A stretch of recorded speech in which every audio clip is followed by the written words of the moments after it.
আমার মনে হয় যে আমরা বিগত ফ্যাসিস্টদের আমলে যে ধরনের একটি সংকটে ছিলাম, এই বিগত ১.৫ বছরও আরেক ধরনের সংকটে আমরা ছিলাম এবং সেই সংকট মোকাবেলা করেই ছাত্রদল ক্যাম্পাসগুলোতে রাজনীতি করেছে।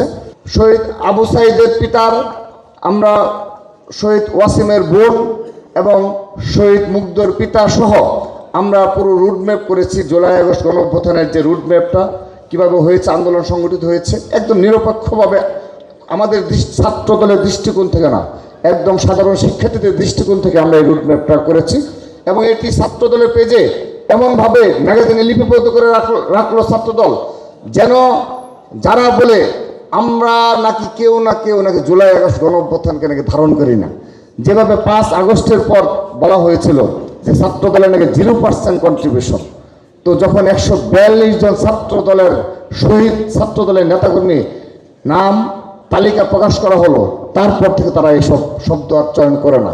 সেজন্য আমরা জুলাই আগস্ট গণঅভ্যুত্থানকে আমাদের এই ম্যাগাজিনের শুরুতেই পুরো ম্যাগাজিন এই জুলাই আগস্ট গণঅভ্যুত্থান নির্ভর একটি ম্যাগাজিন আমরা উপহার দিয়েছি, যেন যুগ যুগ ধরে এই জুলাই আগস্ট গণঅভ্যুত্থান আমাদের মাঝে বেঁচে থাকে, আমাদের মাঝে জাগ্রত থাকে।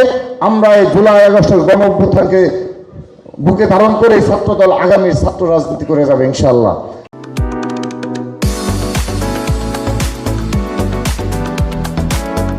নির্বাচনের আগের দিন, নির্বাচনের দিন এবং নির্বাচনের আজকের দিন পর্যন্ত এখনো বেশ কিছু বিষয়ে মিথ্যা প্রপাগান্ডা অবতারণা করে চলেছেন এবং তারা বিনা কারণে ছোট তুচ্ছ কোনো ঘটনাকেও এমনভাবে স্টুডেন্টদের সামনে জাহির করছেন যেন এই বাংলাদেশ একটা বিশাল একটা অতল গহ্বর হারিয়ে যাচ্ছে।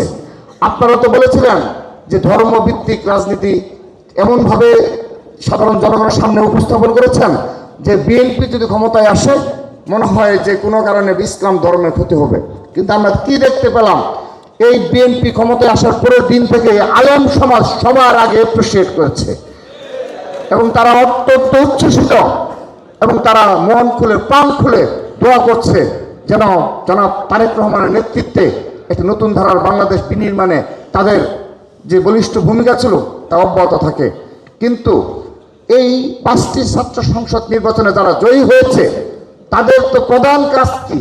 তাদের প্রধান কাজ হলো আপনার সেই কেন্দ্রীয় ছাত্র সংসদে এবং হল সংসদে যারা নির্বাচিত হয়েছে, আপনারা তো অনেক ইশতেহার দিয়েছেন, তো আপনার প্রধান দায়িত্ব হলো এই সম্পাদকগুলো যে ইশতেহার দিয়েছে সেই ইশতেহার বাস্তবায়ন হয়েছে কিনা তা প্রদর্শনের ব্যবস্থা করো। আমরাও আসবো, আমরা এসে দেখবো। একজন 10-15টা করে ইশতেহারে আপনারা কমিটমেন্ট করেছেন জেনারেল স্টুডেন্টের কাছে, একটি কমিটমেন্ট আপনারা বাস্তবায়ন করেন নাই। তারপর সেগুলো আগে তাদের কাছে জবাবদিহিতে আওতায় নিয়ে আসেন। ডাকসুর যে ভিপিজিএস আপনার অধীনস্থ যে সম্পাদক এবং সদস্য পদে যারা জয়লাভ করেছে, তারা যে ইশতেহার দিয়েছিল সেই ইশতেহার কতটুকু বাস্তবায়ন করেছে সেগুলো নিয়ে আপনারা আমাদের সামনে কথা বলুন, মিডিয়ার সামনে কথা বলুন, তাদেরকে জবাবদিহিতে আওতায় নিয়ে আসুন। কিন্তু আমরা দেখতে পাচ্ছি অনেক সদস্য, অনেক সম্পাদক সাধারণ শিক্ষার্থীদের সাথে আর কানেক্টেড না।